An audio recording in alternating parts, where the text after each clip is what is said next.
Irmãos, nós estamos então estudando o livro de Mateus e hoje nós, dando continuidade aí ao nosso estudo, nós entramos num dos episódios também que é muito conhecido da vida de Jesus, após o seu batismo, e é interessante isso porque se você esteve aqui na última semana, você vai se lembrar que no batismo de Jesus nós temos o evento que inaugura o ministério de Jesus e, como todo evento importante, as três pessoas da Trindade marcam presença e fisicamente se manifestam no batismo de Jesus. E nós esperávamos que, bom, o que vem logo em seguida?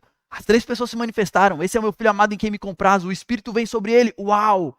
Nós esperávamos algo grandioso, né? Mas qual que é o evento exatamente depois disso? Jesus indo ao deserto, sendo levado pelo Espírito ao deserto para ser tentado. E eu quero estudar com você então Mateus, capítulo 4, versos 1 a 11, entender o que esse texto tem para nos ensinar sobre as realidades espirituais, sobre como que o inimigo age em nossas vidas e como nós temos vitória em Cristo Jesus nosso Senhor, que venceu também. Então vamos ler Mateus capítulo 4, versos 1 a 11, a palavra de Deus diz o seguinte: A seguir, Jesus foi levado pelo Espírito ao deserto para ser tentado pelo diabo. E depois de jejuar 40 dias e 40 noites, teve fome. Então o tentador, aproximando-se, disse a Jesus: Se você é o Filho de Deus, mande que essas pedras se transformem em pães. Jesus, porém, respondeu: Está escrito, o ser humano não viverá só de pão, mas de toda palavra que procede da boca de Deus. Então o diabo levou Jesus à cidade santa, colocou-o sobre o pináculo do templo e disse: Se você é o Filho de Deus, jogue-se daqui, porque está escrito, aos seus anjos ele dará ordem ao seu respeito, e eles o sustentarão nas suas mãos, para que você não tropece em alguma pedra. Jesus respondeu: Também está escrito, não ponha à prova o Senhor seu Deus. O diabo ainda levou Jesus a um monte muito alto, mostrou-lhe todos os reinos do mundo e a glória deles, e disse: Tudo isso lhe darei se prostrado você me adorar. Então Jesus lhe ordenou: Vá embora, Satanás, porque está escrito, adore o Senhor seu Deus e preste culto somente a ele. Com isso, o diabo deixou Jesus e eis que vieram anjos e o serviram. Meus irmãos, eu não sei se você já teve isso na sua vida, mas você já teve algum rival ou inimigo na sua vida? Alguém que você não gostava, ou que a pessoa não gostava de você, ou os dois, você não gostava da pessoa e a pessoa não gostava de você também. E a pessoa vivia tentando te derrubar e você vivia tentando derrubar a pessoa. Eu lembro que quando eu era adolescente, devia ter meus 12, 13 anos, eu tinha um menino lá da minha classe que eu não gostava dele. E ele também não gostava de mim. Então tudo que a gente podia fazer para um prejudicar o outro, a gente fazia. E vivia assim, se xingando, se humilhando, enfim. E eu lembro que uma vez eu fiquei sabendo, eu tomei conhecimento de algumas coisas muito vergonhosas, alguns fatos lá, algumas coisas que tinha na vida dele que era assim, uma coisa que era vergonhosa. E eu não perdi tempo. Fui a público e contei para todo mundo, e todo mundo riu da cara dele, e assim por diante. Graças a Deus, Jesus mudou minha vida. Eu não sou mais assim. Não por causa de mim, mas por causa de Jesus. Mas por que eu tô falando isso? Eu não sei se você já teve essa sensação. Porque à medida que a gente vai crescendo e a gente vai tomando conhecimento da vida, a gente vai percebendo que parece que de fato tem um inimigo tentando nos derrubar. Não parece? Não sei se você já teve essa sensação, mas você já teve a sensação de que alguém está torcendo para você se dar mal? Que alguém está torcendo e trabalhando para você tropeçar? Para você cair? Você já teve a sensação de que alguém está te puxando para baixo, te assediando? Por que eu estou falando isso? Infelizmente eu quero dizer uma coisa, esse alguém existe. E não é seu marido, não é sua esposa, não é seu patrão. A Bíblia apresenta para nós que existe um inimigo das nossas almas. Que é um inimigo que, embora invisível aos nossos olhos, ele é bastante real e bastante ativo. E ele está agindo, querendo nos derrubar o tempo todo. E esse texto que nós lemos nos mostra como que o inimigo age. Quais são as artimanhas que ele usa, algumas das artimanhas que ele usa. Mas também nos mostra como que nós podemos então lidar com o nosso inimigo e vencer o nosso inimigo. E é por isso que o tema que eu quero dar para o meu sermão nessa manhã é vencendo o inimigo. Porque esse texto está falando exatamente sobre isso. E antes da gente entrar no texto, eu quero só trazer algumas verdades sobre o mundo espiritual que esse texto e outros textos da Bíblia nos apresentam, só para a gente contextualizar aqui a nossa perspectiva a respeito desse texto. Gente, existe um mundo espiritual e nós não podemos negar isso. Existe um mundo físico, que é o mundo que nós vemos, e existe um mundo que nós não vemos com esses olhos, mas ele é tão real quanto o mundo que nós vemos. E esse é um mundo, o mundo espiritual está empesteado de anjos e demônios. E eles existem, e eles estão entre nós. E eu não sei se você já parou para pensar nisso, mas inclusive agora, nesse momento aqui entre nós, tem demônios. Eu sei que é até duro ouvir isso. E até assim, nossa, sério? Mas essa é a realidade que a Bíblia nos apresenta. Existe um mundo espiritual e todos nós estamos envolvidos nessa guerra 24 horas por dia pessoalmente. Por exemplo, neste momento, o inimigo vai fazer de tudo para que você não dê atenção à palavra de Deus. Para que você ouça e entre por aqui, saia por aqui. Todos os momentos, quando você está na sua casa, quando você com a sua esposa, você com o seu marido, tem uma conversa assim que não anda do jeito que você gostaria, ele vai estar lá, te assediando. Te fazendo sugestões. Para que você faça coisas que você não deveria fazer e falar. Esse mundo existe. Todos nós estamos envolvidos 24 horas por dia nessa guerra.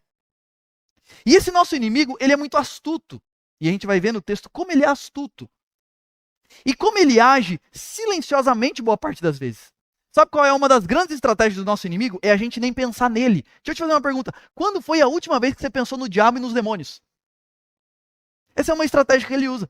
Você nem pensar na atuação dele. Porque ele deita e rola e você vira presa fácil para ele. Por que a gente tem que pensar nisso, gente? Porque as consequências dessa guerra são eternas. A gente não está falando de uma guerra que gera danos assim físicos. Quando a gente participa de uma guerra nesse mundo, o máximo que pode acontecer é a morte do nosso corpo. Nós estamos falando de uma guerra que gera consequências eternas, que tem a ver com a vida e com a morte das nossas almas. Por isso as consequências dessa guerra são eternas, e isso é muito sério. E uma coisa que a palavra de Deus vai nos ensinar nesse texto, e por isso que a gente está estudando esse texto, é que Jesus, gente, ele venceu toda essa guerra. Jesus também enfrentou essa guerra. Jesus também enfrentou esse inimigo, e saiba de uma coisa, ele enfrentou esse inimigo de maneira muito mais profunda do que eu e você. Porque Jesus enfrentou cada tentação durante toda a sua vida, sem jamais ceder. Já parou para pensar no que é isso? Você enfrentar a sua vida inteira, todas as tentações, e com certeza, a pessoa que o diabo mais atacou nesse mundo foi Jesus, porque ele sabia o seguinte, se Jesus falhar, não vai ter salvação para ninguém. Então, a pessoa que o diabo mais atacou foi o próprio Cristo. E ele enfrentou cada tentação, até o fim, sem nunca ceder. Ele é um salvador qualificado, porque ele enfrentou o que a gente enfrenta e não consegue ganhar, e venceu. E ele não só vence tudo para nos salvar e para nos trazer o perdão dos nossos pecados, mas também para nos ensinar e nos assistir, para que nós vençamos também. Então a gente vai ver como que Jesus venceu o inimigo, para que nós também possamos vencer ele em nossas vidas, discernir a ação dele em nossas vidas e vencer ele em nossas vidas também. E o que a gente vai fazer aqui é ver as três tentações de Jesus, que são bastante conhecidas, mas reparando em quais são as artimanhas que o diabo usa por trás dessas tentações, fazendo um contraponto de como é que ele faz coisas parecidas em nossas vidas, como que Jesus vence e como que deve ser a nossa postura diante das situações parecidas que acontecem em nossas vidas. Como o diabo nos tenta, gente? Primeira tentação de Jesus, se você parar para pensar, é a seguinte tentação: satisfaça a si mesmo. O texto vai dizer que depois de jejuar 40 dias e 40 noites, Jesus teve fome. Ele estava no deserto, jejuando, e aqui existe um paralelo entre o povo de Israel que ao sair do Egito ficou 40 anos no deserto, e Jesus, começando o seu ministério, está 40 dias no deserto, e ele teve fome. E o texto diz que, então, quando ele estava com fome, o tentador se aproximou e disse: se você é o Filho de Deus, e lembre-se o que tinha acabado de acontecer, o batismo de Jesus, em que o próprio Deus Pai abre os céus e diz: esse é o meu Filho amado em quem me comprazo. Então o diabo chega e fala assim: você não é o Filho de Deus? Como é que você está com fome? Então, tome a frente. Transforma essas pedras em pães. Satisfaça você mesmo. E perceba que por trás dessa tentação está uma insinuação de Satanás, que é a seguinte insinuação: você não é o Filho amado de Deus? Você não é cheio do Espírito? Você não é consagrado? Por que Deus está permitindo com que você passe necessidade? Por que Deus está permitindo com que uma coisa tão básica como alimento esteja faltando para você? Cadê a bondade de Deus? Cadê a provisão de Deus? Então faz o seguinte, tome a frente e resolva a situação você mesmo. Perceba como o diabo é sujo. Ele usa uma situação difícil da vida de Jesus, um momento em que Jesus está com fome, que é uma das necessidades mais básicas do ser humano, para usar disso e lançar dúvidas sobre a provisão bondosa do Senhor. Meus irmãos, a Bíblia, do começo ao fim, vai dizer que Deus é o nosso mantenedor, não diz? Que Deus é o nosso sustentador. Que se o Senhor é o nosso pastor e nada nos faltará. Só que a gente se esquece que nem sempre a provisão de Deus nas nossas vidas é do jeito que a gente quer e na hora que a gente quer. E todas as vezes que a provisão de Deus nas nossas vidas não for do jeito que a gente quer e na hora que a gente quer, nós seremos tentados a questionar a bondade e a provisão de Deus. É isso que está acontecendo aqui com Jesus. Percebe? E entenda isso. O diabo, ele usa cada desejo não realizado. E muitas vezes são desejos legítimos. Querer comer não é ilegítimo. Ele vai usar cada desejo não realizado para te tentar e te fazer duvidar da provisão de Deus. Sabe por quê? Porque quando você começa a duvidar da provisão de Deus, você começa a dar vazão aos seus desejos. E aí você começa a querer fazer as coisas do seu jeito e satisfazer a si mesmo. Perceba que tudo começa. E a gente vai ver essa lógica em todas as tentações. O diabo lançando dúvidas para que você não confie totalmente em Deus. Por trás de toda tentação está a incredulidade. E todas as vezes que nós pecamos, todas as vezes, nós estamos de alguma forma desconfiando do nosso Deus. Alguns exemplos de como que o diabo faz coisas parecidas em nossas vidas. Por exemplo, gente, todo mundo deseja ter uma família saudável e estável. Não deseja? Todo mundo deseja. E não tem nada de ilegítimo nisso. Deus nos criou, e no ideal de Deus é que as famílias sejam saudáveis e estáveis. Só que depois que o mundo caiu e o pecado entrou no mundo, toda família tem problema. Todas as vezes que você tiver problemas em sua família, o diabo vai entrar em cena e vai começar a lançar dúvidas no seu ouvido. Por que Deus permite todos esses problemas na sua família? Você tem se esforçado para ser uma esposa tão boa. Você tem se esforçado para ser um marido tão bom. Cadê Deus, que prometeu que vai cuidar de você e que vai suprir as suas necessidades? Por que Deus não muda o seu pai e a sua mãe? Você não é filho de Deus? Quando esse tipo de coisa começa a entrar na nossa mente, no nosso coração, gente, nós começamos a dar vazão aos nossos desejos para nos satisfazermos do nosso próprio jeito. Todo mundo deseja ter um trabalho estável para sustentar sua família, não tem nada de errado nisso. Mas nem sempre Deus providencia isso do jeito que a gente quer e na hora que a gente quer. Deus prometeu que Ele vai nos dar o sustento, o que comer e o que vestir. Ele prometeu que Ele vai dar isso. Só que nem sempre Ele providencia do jeito que a gente quer e na abundância que a gente quer. E quando Deus não faz isso, do jeito que a gente quer, o diabo vai entrar em cena. Por que Ele não te deu as oportunidades que Ele está dando para tantas outras pessoas? O diabo ele sempre age nessa lógica, gente. Lançando dúvidas com relação à provisão bondosa de Deus. Porque a partir do momento que eu começo a duvidar que Deus é bom e que Deus é o Deus que me sustenta, eu vou tomar a frente e vou dar vazão ao que eu quero fazer. Todo jovem quer se desenvolver e ter condições de formar uma família. E não tem nada de errado nisso. Mas a lógica é a mesma. Eu tô lá, me esforçando, mas não aparece namorada pra mim. Não aparece namorado pra mim. E aí vem o diabo. Cadê? Será que vale a pena se guardar? É sempre nessa lógica, gente. Todo mundo quer ter um casamento harmonioso. Todas as desarmonias que você tiver no seu casamento, o diabo vai entrar. Tá vendo? O que você está fazendo aqui ainda? Por quê? Todo mundo deseja ter saúde. E todas as vezes que você tiver um problema de saúde, o diabo vai entrar. Cadê Deus? Ele não é bondoso? Ele não falou que ia cuidar? Gente, todas as vezes que os seus desejos não forem cumpridos do jeito seu e no seu tempo, o diabo vai te tentar a duvidar da provisão bondosa do Senhor. Lembre-se disso. Porque sabe o que acontece? A lógica funciona mais ou menos o seguinte. Salmo 23, a gente conhece o texto de cor. O Senhor é o meu pastor, nada me faltará. Quem que é o meu provedor? O Senhor. E aí o verso 6 vai dizer, bondade e misericórdia certamente me seguirão todos os dias da minha vida e habitarei na casa do Senhor para todo sempre. Amém.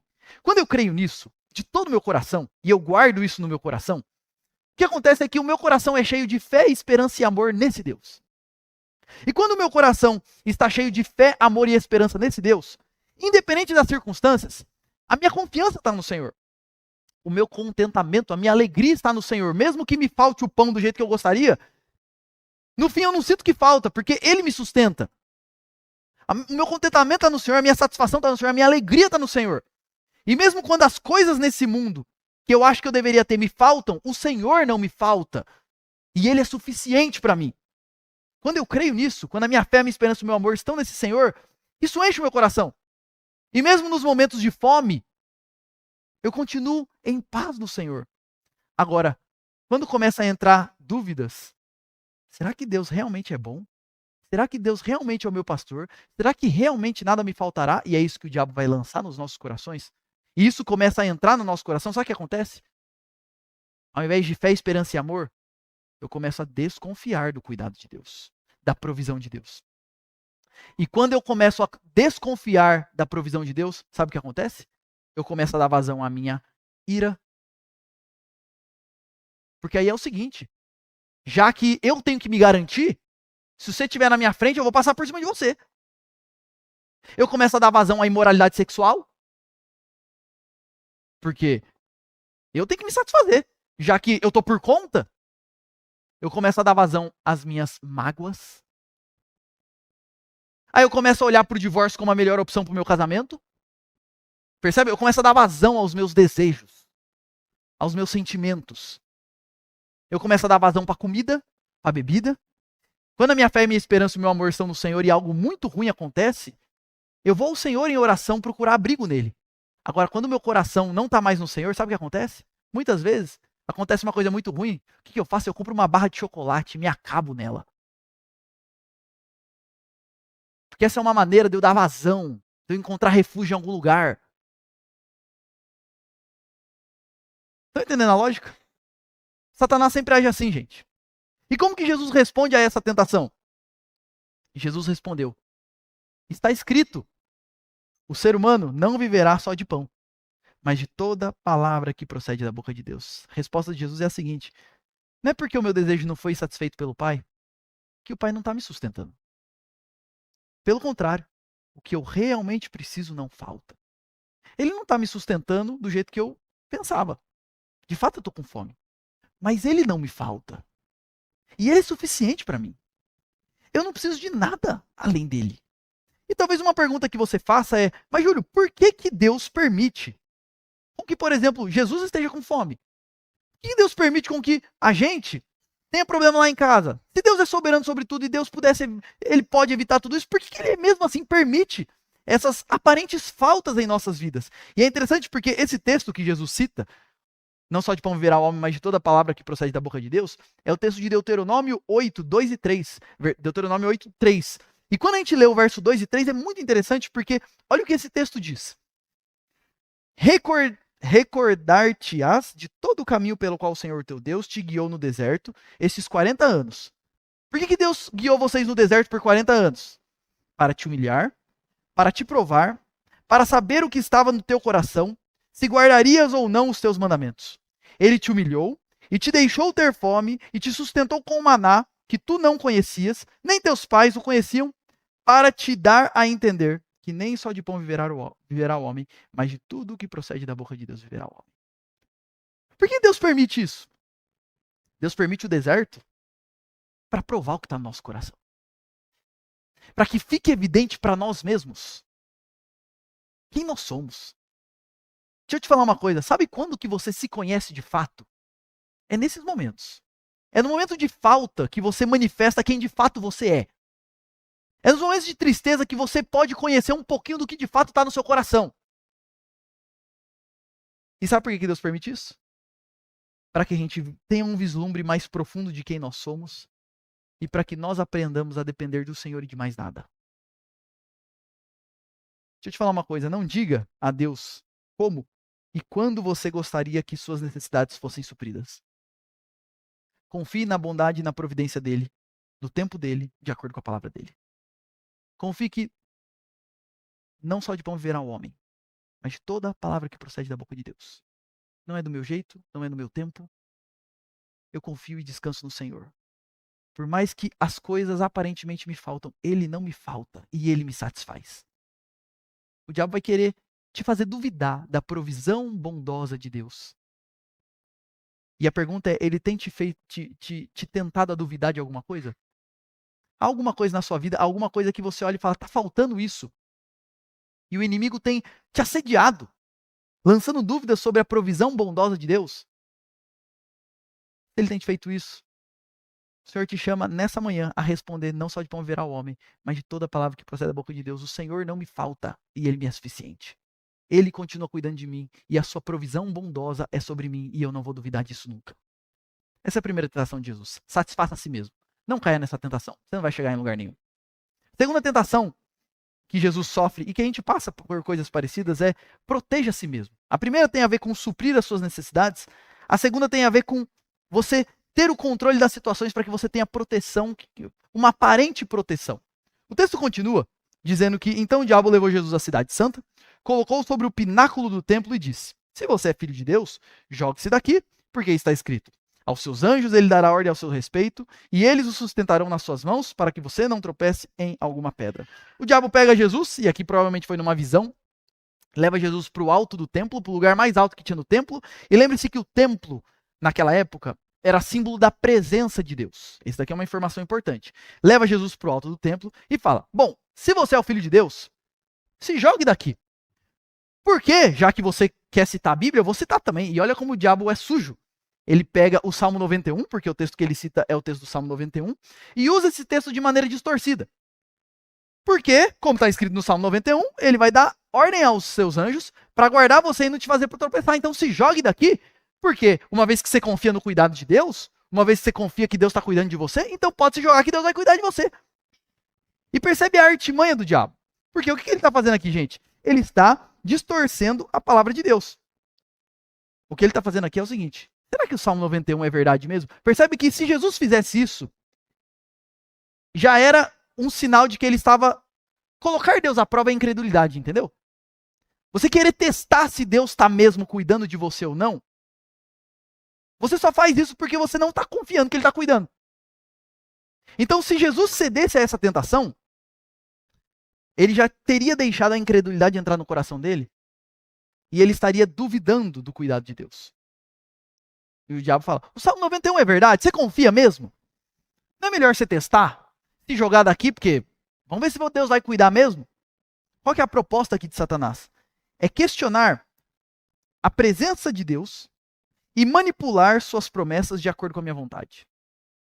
É você querer usar a Deus para fazer as coisas do jeito que você quer fazer. Manipular a Deus e usar a Deus para que a sua vontade seja feita e para que as coisas aconteçam do jeito que você quer que aconteça.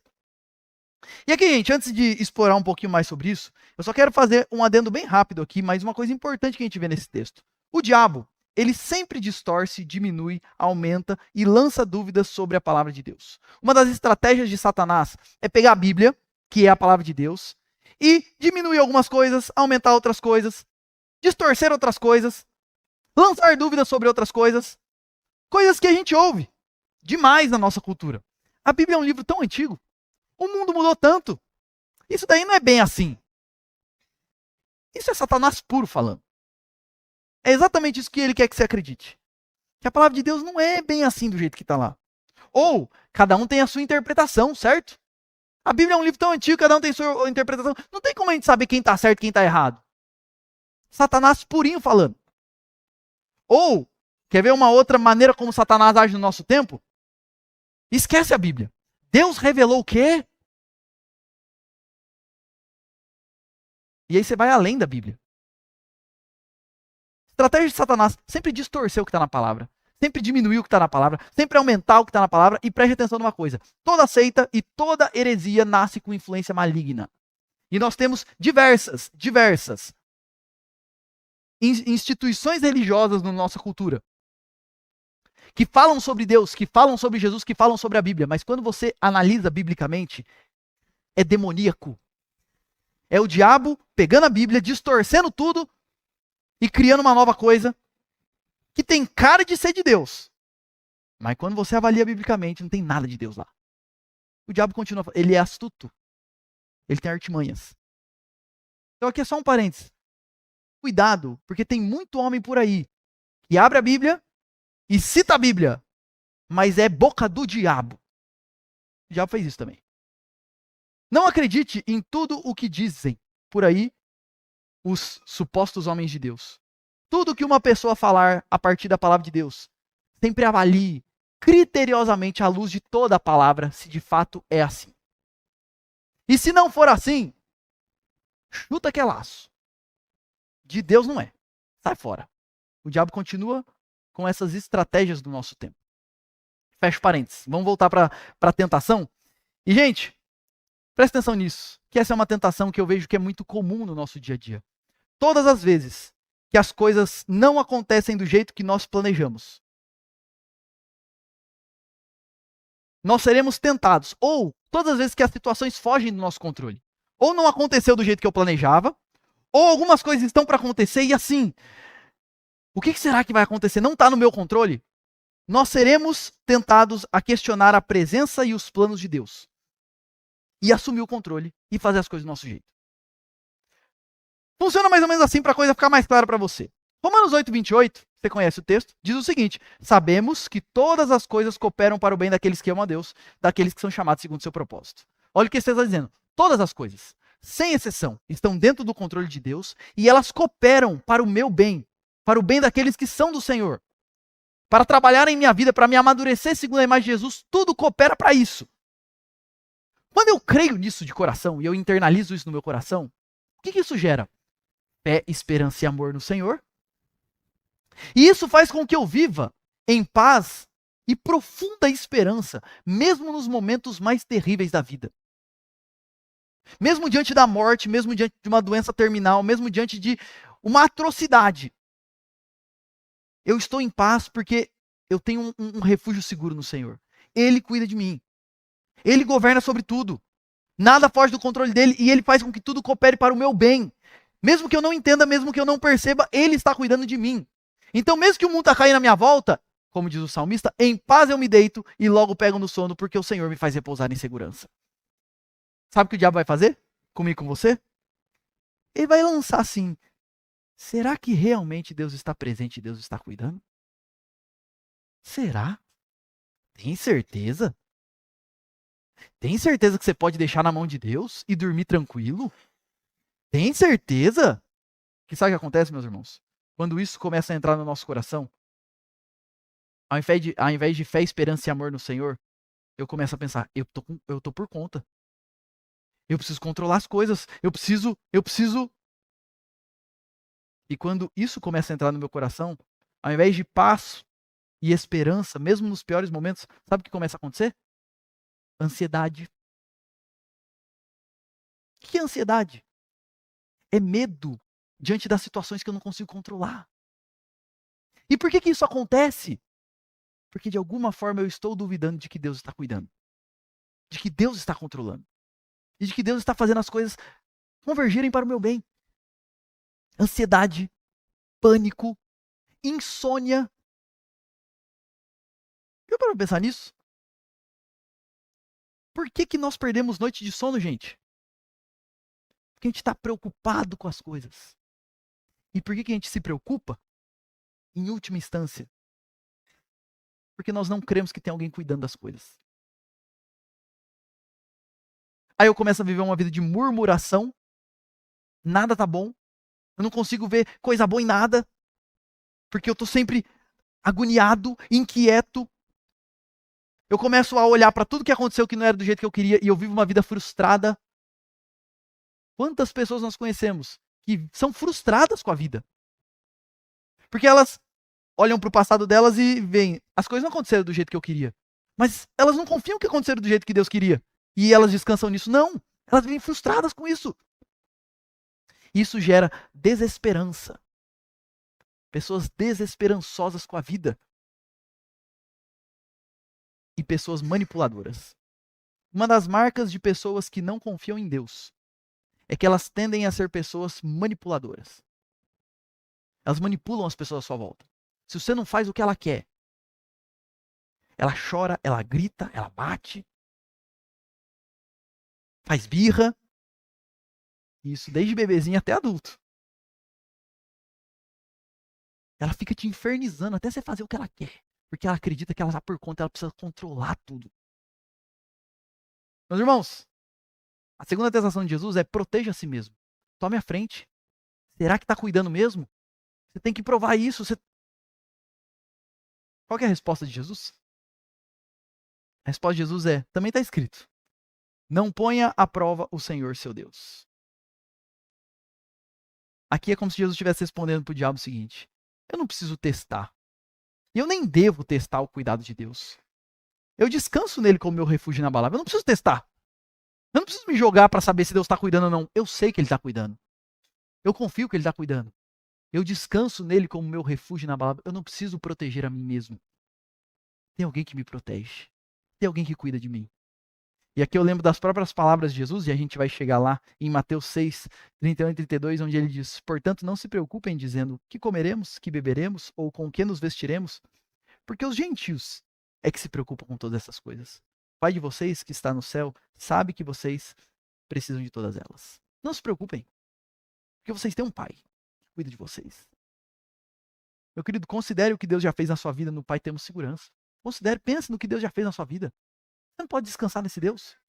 Agora saiba disso, todas as vezes que a sua vida não estiver do jeito que você queria, que profissionalmente você não estiver do jeito que você queria, que a sua família não for do jeito que você queria, que você está vivendo situações que estão fugindo do seu controle, seja nos seus relacionamentos, seja financeiramente, seja na sua saúde, todas as vezes você vai ser tentado a questionar, será que Deus está presente?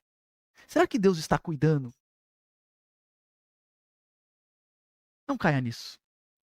Descanse no Senhor como seu refúgio inabalável. E lembre-se que todas as coisas cooperam para o bem daqueles que amam a Deus. Nem sempre do jeito que a gente queria, na verdade, na grande maioria das vezes, os planos de Deus são diferentes dos nossos. Porque os planos de Deus são maiores que os nossos. São mais altos que os nossos. A gente não tem capacidade de atingi-los. Mas os planos dele são melhores. Confie nisso. O diabo vai te tentar. Satisfaça a si mesmo. Depois ele vai te tentar. Proteja a si mesmo. Você está por conta. Você tem que controlar tudo. E a terceira tentação de Jesus. O diabo também tentou Jesus e vai nos tentar. Exalte a si mesmo. O texto, a terceira e última tentação de Jesus vai dizer que o diabo ainda levou Jesus a um monte muito alto, mostrou-lhe todos os reinos do mundo e a glória deles e disse, tudo isso te darei se prostrado você me adorar. E aqui, gente, lembre-se que a missão que Jesus tinha pela frente não era uma missão fácil. Jesus está começando o ministério dele. E o ministério de Jesus, e Jesus sabia disso desde o começo, envolvia ele ir para a cruz. Jesus é o rei, e lembre-se, Jesus, como a gente já viu também, ele é o grande rei que veio trazer o reino dos céus. Jesus é o grande rei. Só que o caminho através do qual Jesus seria exaltado como rei, seria o caminho da cruz. Seria o caminho do sofrimento. Como a palavra diz, os humilhados serão exaltados. E Jesus é o primeiro a mostrar que é assim que funciona no reino dele. Então o caminho que Jesus tinha pela frente, embora seja um caminho de reinado, era um caminho, o caminho até chegar lá era um caminho de muito sofrimento. E um sofrimento que a gente não consegue nem mensurar. O que o diabo faz?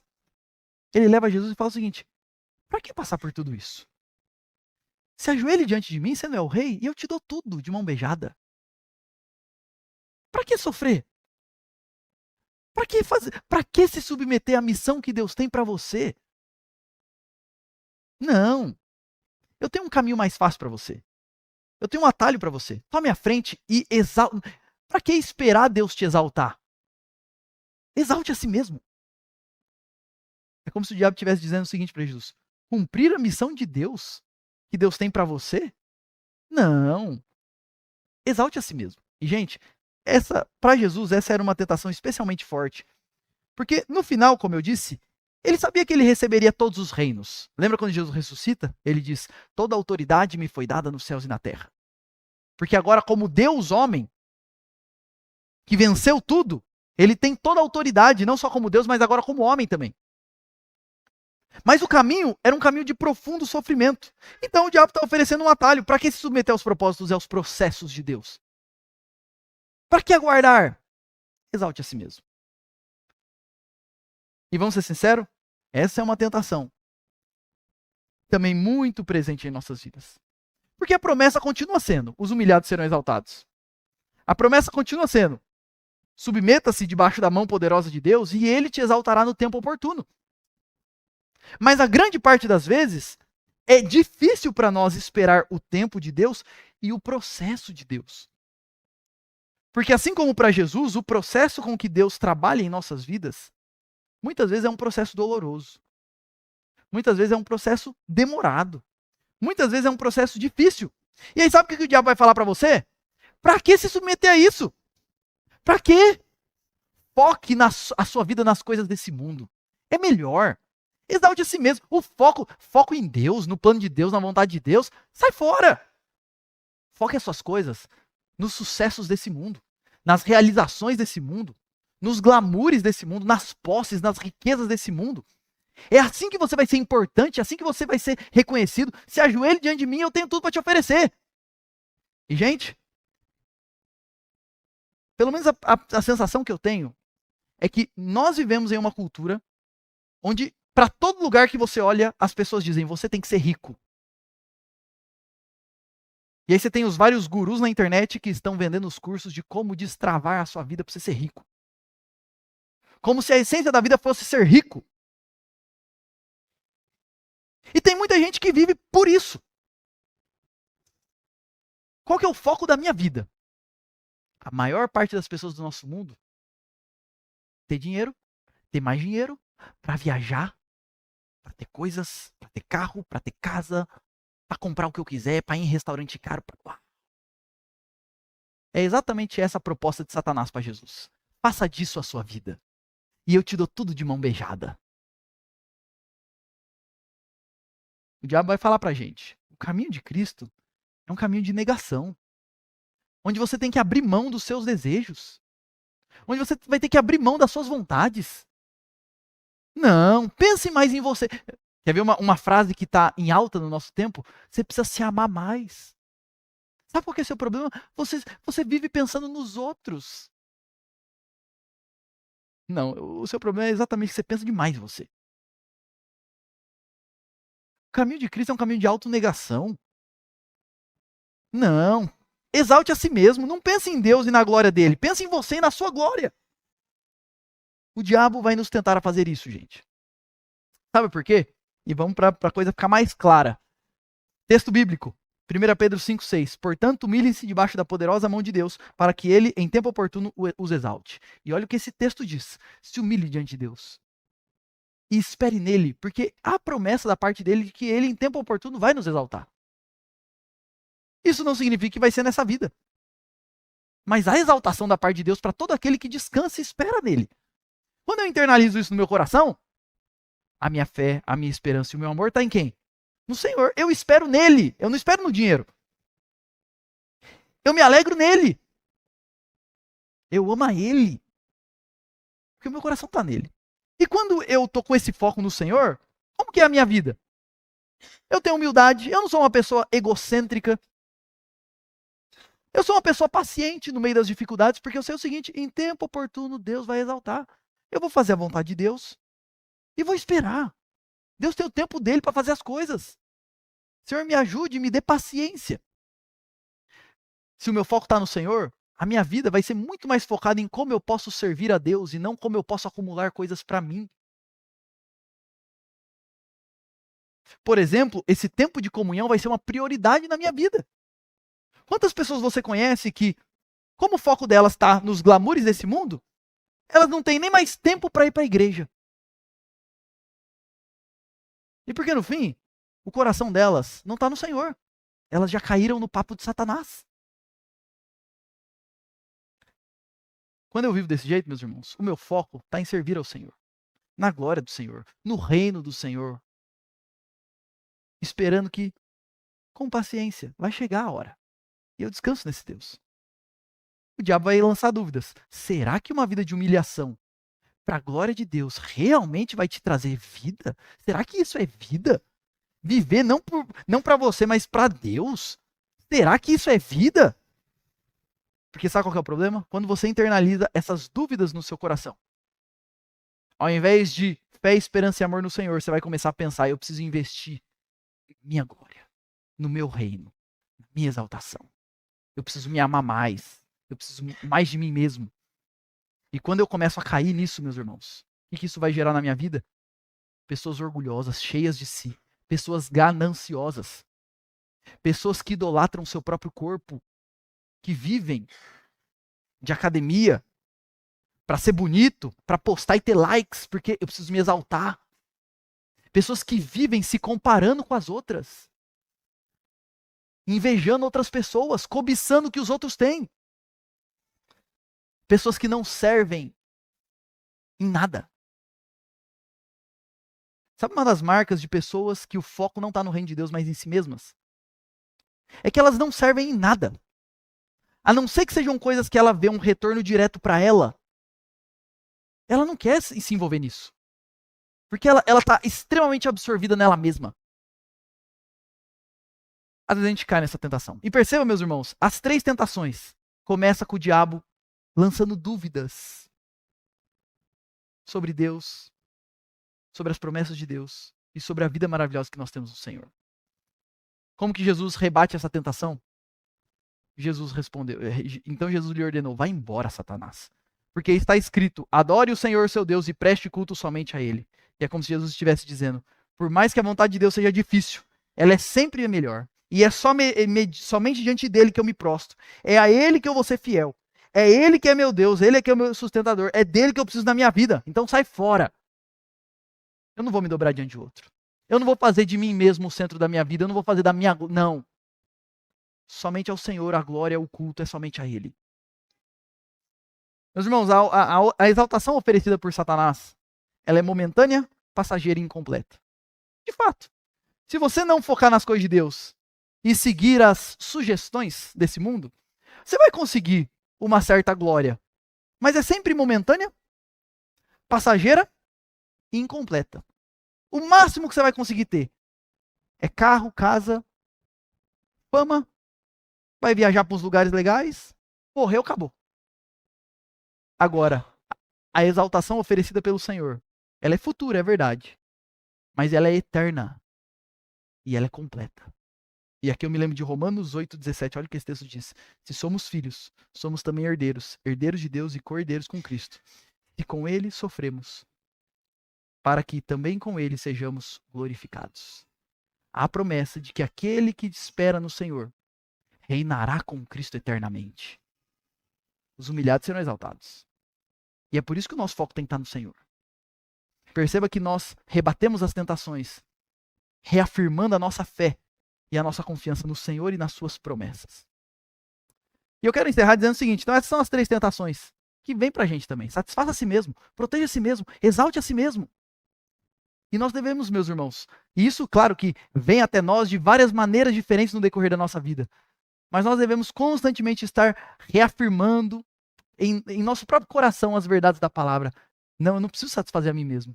O Senhor é o meu pastor, nada me faltará. Não, eu não preciso proteger a mim mesmo. Eu tenho um Deus que faz com que todas as coisas cooperam para o meu bem. Não, eu não preciso exaltar a mim mesmo. Eu preciso me humilhar debaixo da poderosa mão de Deus e Ele vai me exaltar. E esse texto, e eu quero terminar dizendo o seguinte, quando a gente lê esse texto, a gente vê o seguinte, Jesus venceu todas as tentações. E o texto de Lucas vai acrescentar um detalhe, que o diabo foi embora e deixou Jesus por um tempo e voltou em ocasião oportuna. Essa não foi a única tentação que Jesus passou na vida dele. Ele, durante toda a sua vida, foi tentado diversas vezes. Mas esse texto está aqui para nos lembrar o seguinte, ele venceu. Ele venceu aquilo que a gente não consegue vencer. Isso nos traz esperança, porque, meus irmãos, Jesus é o rei coroado que venceu o nosso inimigo. Aquele inimigo que eu e você não conseguimos vencer. Todos nós já caímos nas artimanhas do diabo incontáveis vezes em nossas vidas. O nosso Salvador nunca caiu nenhuma vez. Ele é o rei coroado, que reina sobre tudo e sobre todos, que é rei inclusive sobre o diabo e que venceu ele em todas as coisas. Às vezes a gente tem uma impressão de que Jesus e o diabo estão como que num braço de ferro para ver quem que vai ter mais força, né? Não tem isso não, meus irmãos. Jesus é o Todo-Poderoso. E até o inimigo está debaixo dos pés dele. E não só Jesus já venceu o diabo, como a derrota do diabo e a destruição do diabo já está decretada. O diabo já perdeu a guerra. E ele vai cair derrotado. E aqui eu me lembro de Apocalipse 20:10, que diz o seguinte: o diabo, e aqui é uma visão do fim dos tempos, né? O diabo, que os tinha enganado, foi lançado no lago de fogo e enxofre, onde já se encontram a besta e o falso profeta, e serão atormentados de dia e de noite para todo sempre. O diabo já perdeu. Ele está aqui ativo ainda, mas já perdeu a guerra. Já foi. Já é inimigo vencido. O nosso Senhor já venceu. E a derrota dele já está totalmente decretada. E por isso, a gente pode ter esperança, mesmo já caindo tantas vezes diante dos ataques do inimigo, de que os discípulos de Jesus vão ressuscitar para reinar com esse Cristo. E a gente vai viver um dia num reino de paz e justiça. E paz aqui também significa o seguinte: hoje nós vivemos um tempo de guerra. E nós ainda estamos nessa guerra. Mas quem está em Cristo um dia vai viver um tempo de paz. Um dia todo esse assédio vai passar. Um dia, essa sensação de que tem alguém puxando, querendo puxar meu tapete, vai passar também. Porque o nosso inimigo já está derrotado. O nosso Senhor já o venceu. E essa é a nossa esperança em Jesus. E enquanto essa exaltação final não chega, como que a gente deve viver? E eu quero terminar dizendo isso. Algumas aplicações finais aqui pra gente. Primeiro, como que a gente deve viver? Nós precisamos nos render a Jesus. E uma coisa que eu sempre enfatizo, mas é sempre bom repetir. Se você ainda não se rendeu a Jesus, saiba disso, você não tem força para vencer o inimigo. Se você depende de você, você é presa fácil para o diabo. Você precisa de Jesus, ele é o único que venceu. Por isso, renda-se a Cristo. Entregue-se a Cristo. E uma vez entregue a Cristo, esteja atento para os ataques de Satanás e das suas artimanhas. Faço uma pergunta para você.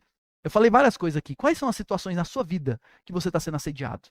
Está atento para as artimanhas do inimigo? Você está ligado? Você vive como se estivesse em tempo de guerra ou em tempo de paz? Porque às vezes a gente vive como se a gente estivesse assim, na Disney passeando. A gente está em guerra, meus irmãos.